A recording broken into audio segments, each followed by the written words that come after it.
Hey there, this is toy customizer Wakeangel2K1, and I'm continuing this little tradition of reviewing all the toys I buy when I come home from conventions. You may remember this Gundam guy that I bought at Wizard World in Philadelphia. So, now that I'm home from Rhode Island Comic Con, let's talk about the expansion to my new Gundam shelf. Yeah. This time, instead of random Gundam that I can't really name off the top of my head, I picked up a couple of my favorites.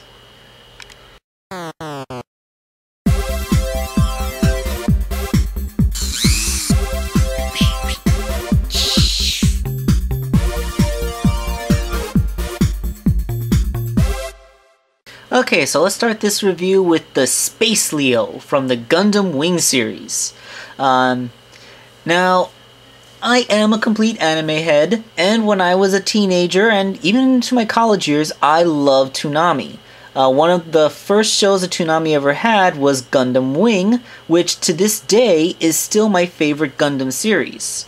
The Leos from Gundam were the most common troops used by the generic bad guy. I think they were Oz, the Romefeller Foundation, the people led by Treize, Kushrenada, those kinds of people. If you're familiar with Gundam Wing, then this is a very familiar suit design.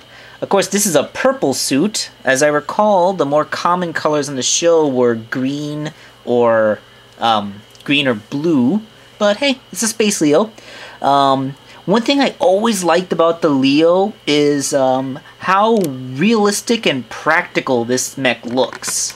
I mean, let's take a close look at its visual aesthetic thing that it's got going on. Its head is just one window, which is not the cockpit. The cockpit's down here in the chest.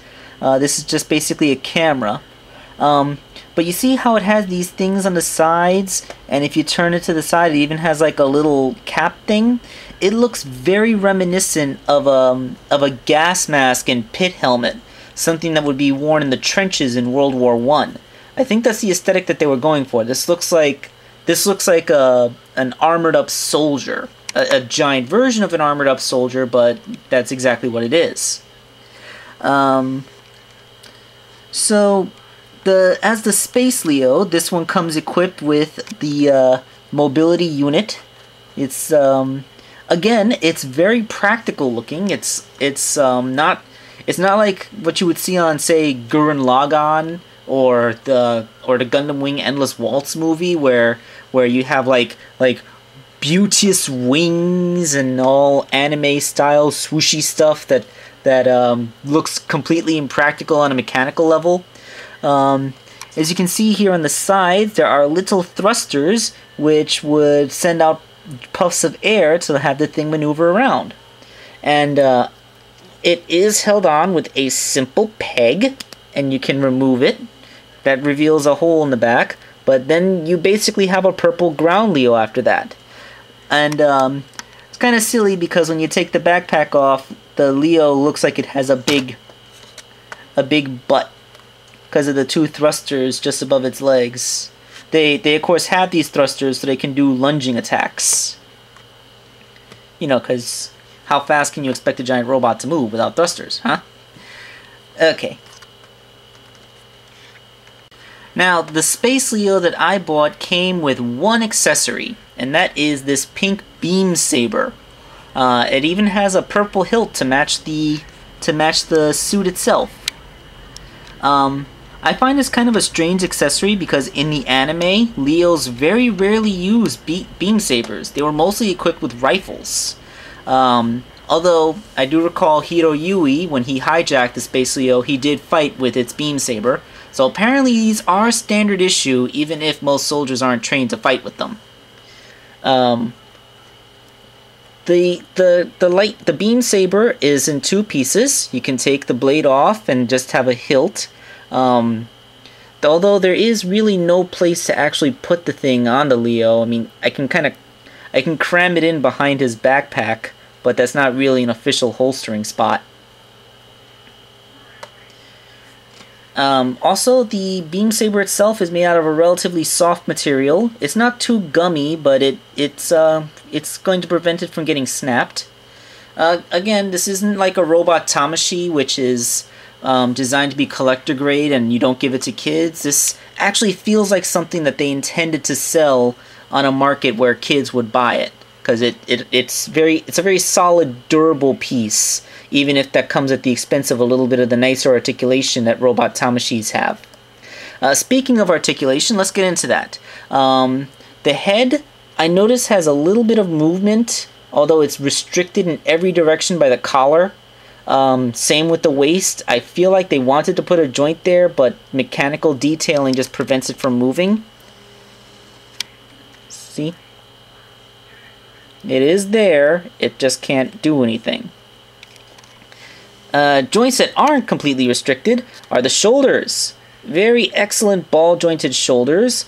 He has a bicep swivel, an elbow that gets, I'd say, maybe 75 or 80 degrees of rotation before armor gets in the way, and he has wrist rotation. The hips are ball jointed, and they get a pretty good range before being stopped by the side skirts. They can also go forward pretty good. The knee, unfortunately, only gets about a 45-degree bend, but this is the Leo. It's not exactly known for taking on a whole bunch of awesome action poses. It's just a generic soldier type. Really good ball-jointed ankles, though. They're actually better than they need to be. So yeah, and the figure is also very well balanced despite the backpack that he wears. And he is really good for putting into poses and makes a great desk toy. Alright, so the Space Leo in the Gundam series, he's a very close second to my favorite of the mech designs that weren't the Gundams themselves. Right behind the Taurus. The reason I liked the Taurus suit better was because it could actually transform into like a space shuttle thing. That was a really cool suit design. If I ever find a Taurus that can actually transform into a little spaceship mode, I'd probably get it. Alright, so let's move on to the next thing, the next figure in this little review. Which is, of course, the Gundam Deathscythe. In the anime, this one was piloted by Duo Maxwell, the American member of the little Gundam team. I kind of love the whole aesthetic. Like, this was my favorite Gundam because, well, its creator was completely out of his gourd. He would often refer to it as a masterful piece of art because, well, I guess he had a really weird sense of poetic justice, how he creates one of the most powerful death machines in the entire Earth sphere and actually gives it the image of the Grim Reaper himself. I mean, if I'm on the battlefield and I see the Grim freaking Reaper coming at me with a gigantic scythe weapon, I'd be more inclined to surrender. I would not even try to fight this thing. Oh, quick size comparison. As you can see, the Deathscythe Gundam is significantly taller than the Leo, which makes perfect sense. They were, after all, much more powerful than the regular little Leo troops. After all, the idea was that 5 of these things would be able to take on an entire planetary military, so ha. Okay, so let's strip him down of his accessories and get a good breakdown. Okay, so here is a close-up of the Gundam Deathscythe. Now, where the Space Leo was designed to look practical, like an actual military machine, the Deathscythe Gundam was created with a great aesthetic sense in mind, which is why his creator called him a piece of art. Like all Gundams, he evokes the image of a samurai wearing full armor. As you can see, he has armor skirts, shoulder pads, and the face sculpt has a very samurai-looking helmet, and he even has a faceplate evocative of something that a samurai would wear, and that little red beard that they all have. In addition to some really nice green eyes. Besides that, this thing is just covered in all kinds of really nice detail. Because this is the same kind of toy as the Space Leo in the first Gundam I bought, in that it's designed to be, it feels like it's designed to be handled and play with, unlike a model kit or a collector grade display piece. And he has independently rotating shoulders that rotate besides the armor. And when you look at him, he's just he looks designed to move rather quickly. Like here you have in the shoulders, there's little rocket thrusters. I imagine this would help. In the show, these rocket thrusters would send out bursts of fire that would make it look like he had green wings when he was descending, and they would also like they would aid in swinging the scythe weapon. Like one arm would go like this, and the other arm would go like this, and when the thruster is fired, they would give him a quick spin, which let him put a lot more force behind the scythe. But now I'm just talking about the cartoon. Let's try to keep this narrowed down to the toy, huh? I'm talking about a really cool action figure, not an anime series that I just happen to love. Okay, so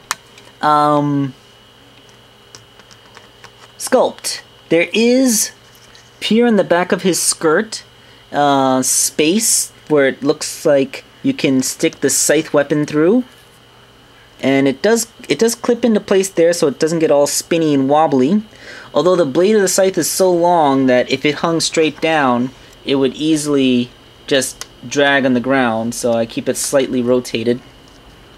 And it's although that seems like kind of a weird storage space for the scythe, because then look at that, it just sticks out so far. It looks kind of silly. I mean, I'm glad that it has weapon storage, but it's just kind of silly looking back there. Anyway, this guy looks much cooler when he's actually holding his weapons, as we'll see in just a little bit. Articulation. The head is ball jointed. It can tilt to the side and rotate around. I already told you that the shoulder armor moves independently of the shoulders themselves. He has a good 90 degrees at the elbow and a bicep swivel. I hope that I'm actually showing you this and not just my fingers. His wrists can rotate, and his hands are actually sculpted. So, like, as you can see, his hands are actually sculpted with a little bit of an inward tilt, so they'll look more natural when they're holding the scythe two-handed. It's nice to see that they couldn't give us a wrist hinge to give him in and out movement with his wrist, but they sculpted the hands in so that it would with two-hand wielding his weapon in mind, which is a really nice touch. He has, as far as I can tell, he does not have any kind of waist joint, like not even one that's put in that's restricted by Sculpt, because I cannot even make it wiggle. And his legs are somewhat restricted by the skirts, because the skirts don't have any hinges and they're kind of thick and stiff. But he has much better knees than the Leo. They get a full 90 degrees, and he has ball jointed ankles, which are not too restricted by Sculpt either.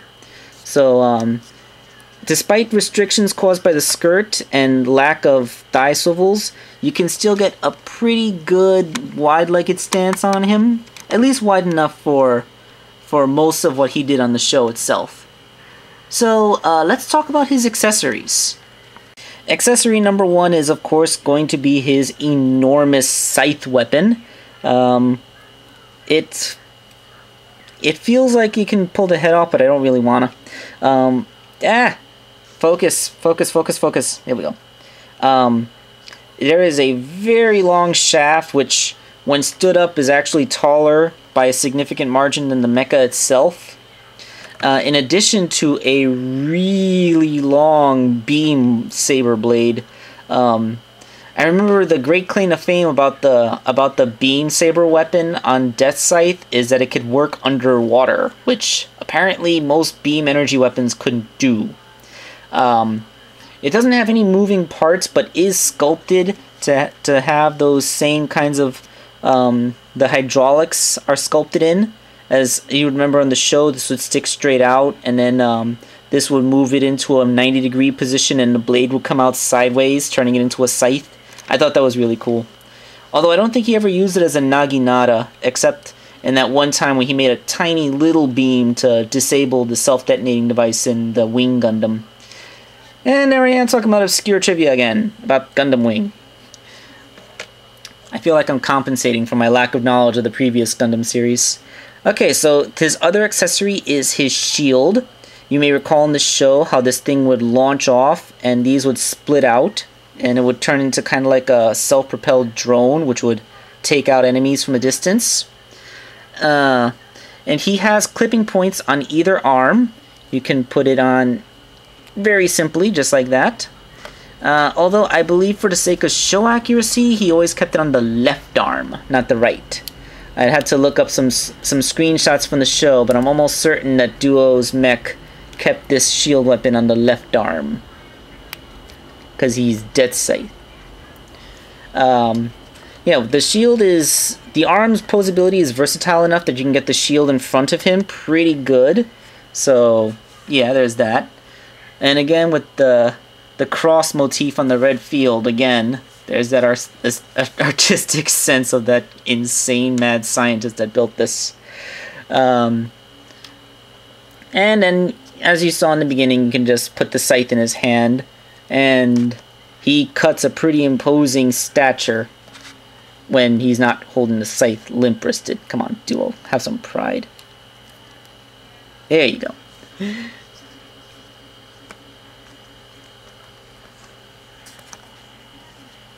Gee, I absolutely love this thing. I mean, of all the Gundam series I've ever watched, this thing was always my favorite. Although that I might have a Gundam Wing bias, because I find that all the Gundams from that series are my favorites of all the ones. I've never seen a Gundam series that followed where I liked the Gundam designs more than Gundam Wing. It just didn't happen. So that is my review of these really cool Gundam figures. I wish that I could recommend the exact models to you, but the thing is, despite seeing them pop up in conventions a few times, I'm really not familiar with the exact toy line that these come from, so I can't really tell you how to track them down. But seriously, they are really awesome, and I think I actually prefer them to the robot Tamashis that are mostly available today. If for nothing else than the more durable feeling plastics that they're made out of. I don't know if this particular toy line is still made today, but if it is, I really would recommend you try and track a few of them down. The figures look fantastic. They have great paint and sculpts, and they just feel so much more solid than the model kits or the Tamashi figures that you would probably be getting off of HLJ nowadays. If anybody has any more information about these figures, and if you can get them in modern day retailers, then let me know in the description, and maybe I'll put an annotation here in the video. Alright, this is Toy Customizer Wakeangel2K1, and this is the first review of the Rhode Island Comic Con toys. That's what I'm going to call them. Alright, I am signing off.